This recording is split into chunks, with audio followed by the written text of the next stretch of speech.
Election commission ने हमारी party को रजिस्टर्ड किया। रजिस्टर्ड करने के बाद कॉमन सिंबल के लिए हमने पार्टी की ओर से आवेदन दिया और उसकी स्वीकृति प्रदान करते हुए इलेक्शन कमीशन ने हमारी पार्टी के लिए गैस सिलेंडर छाप अलॉट किया है। चुनाव चिन्ह हम लोगों का अब गैस सिलेंडर इलेक्शन कमीशन के अनुसार अलॉटेड है। चुनाव में हम इसी चुनाव चिन्ह पर चुनाव लड़ेंगे, गैस सिलेंडर छाप, और चुनाव जीतेंगे। न सिर्फ हमारी पार्टी की उम्मीदवारी की जीत होगी बल्कि बिहार में 40 में 40 एनडीए गठबंधन की ओर से जहां भी जो उम्मीदवार है सभी उम्मीदवारों के लिए हमारे लोग लगे हुए हैं, पूरी मजबूती से लगे हुए हैं। और जनता का जो रुझान है उसके आधार पे नरेंद्र मोदी जी को भारत का प्रधानमंत्री फिर से एक बार बिहार की जनता बनाना चाहती है। इसलिए 40 में 40 जीतने का जो लक्ष्य हम लोगों का है उस लक्ष्य को निश्चित रूप से पूरा करेंगे। हम सब लोगों का भरोसा है और नरेंद्र मोदी जी की झोली में 40 में 40 जीतेंगे। फिर से नरेंद्र मोदी जी भारत का प्रधानमंत्री बनेंगे। आपके पार्टी के प्रदेश अध्यक्ष पार्टी सिंबल बांट रहे, कांग्रेस आग्रह कर रही है कि रोके, कोई सुनने को तैयार नहीं हो रहा है। देखिए, अब महागठबंधन की बात कर रहे हैं, वहाँ हमने बार बार कहा है कि स्वार्थ के आधार पे महागठबंधन के लोग एक साथ इकट्ठा हुए हैं, इसलिए कोई कॉमन लक्ष्य उन लोगों का है ही नहीं। साथ ही साथ उनको भी चुनाव का परिणाम क्या होने वाला है मालूम है। कहीं से महागठबंधन का खाता भी नहीं खुलेगा, रिजल्ट पहले मालूम है। इसलिए लालू जी उस तरह से कर रहे हैं।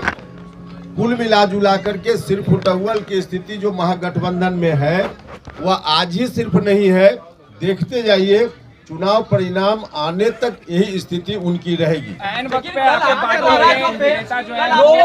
सोशल मीडिया पर लिखा गया और आपने कहा कि और उम्मीदवार की जरूरत हो तो नीतीश जी बताएं। अरे भैया, इसमें गठबंधन में हमारी कोई जरूरत होगी तो नीतीश जी से हम मांगेंगे सहयोग, नीतीश जी को कोई जरूरत होगी तो हम सहयोग करेंगे। हम देखिए एक दूसरे के हम काम आए, इसलिए तो गठबंधन हमारा है। तो गठबंधन में कोई जरूरत नीतीश जी को होगी हम पूरा करेंगे, कभी हमारी जरूरत होगी नीतीश जी पूरा करेंगे। भारतीय जनता पार्टी या गठबंधन में और जो पार्टी है सब पार्टी एक दूसरे की जरूरत में काम आएगी, इसलिए तो गठबंधन है। कहा जा रहा है आपको तकलीफ भी है आपके प्रदेश अध्यक्ष। जबरदस्ती आप मेरे मन में तकलीफ है इसको डाल रहे हैं, कहाँ से ले आया? लेकिन सर तंज का जो ट्वीट आपने किया तंज वाला ट्वीट था। अरे भैया, मुझको जो भाषा आती है, मुझको जो तौर तरीका मालूम है, हम उसी का इस्तेमाल करेंगे। अब आपके अनुसार मेरी भाषा तो हो नहीं सकती है। उपेंद्र कुशवाहा एक सीट पर कैसे मान गए? उपेंद्र कुशवाहा एक ही सीट पर कैसे मान गए? अब इस बात की चिंता में आप क्यों है भाई? इस बात की चिंता में आप मत रहिए कि एक सीट पर मान गए। भैया, एक सीट उपेंद्र कुशवाहा के जिम्मे नहीं है। उपेंद्र कुशवाहा के जिम्मे 40 में 40 सीट है।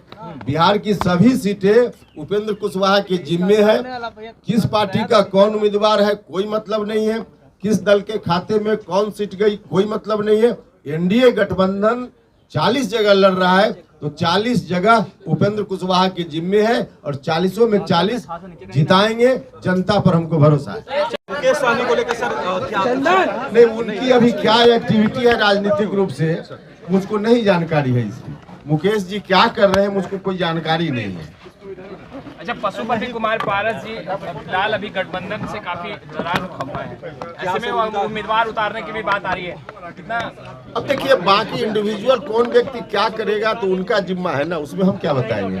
नुकसान होगा सर, नुकसान होगा। अकेले जाते हैं भैया, एनडीए गठबंधन 40 में 40 जीतेगा, बाकी कहीं कुछ और इधर से उधर हो उसका कोई अर्थ नहीं है। एनडीए गठबंधन 40 में 40 जीतेगा। उपेंद्र कुशवाहा अगर पशुपति कुमार पारस अगर उम्मीदवार भी उतारते हैं तो नुकसान नहीं होगा एनडीए को? हम उनका नाम नहीं ले रहे हैं, हम तो सीधे कह रहे हैं कि बिहार की जनता का भरोसा एनडीए के ऊपर है, इसलिए एनडीए 40 में 40 जीतेगा। ठीक ठीक।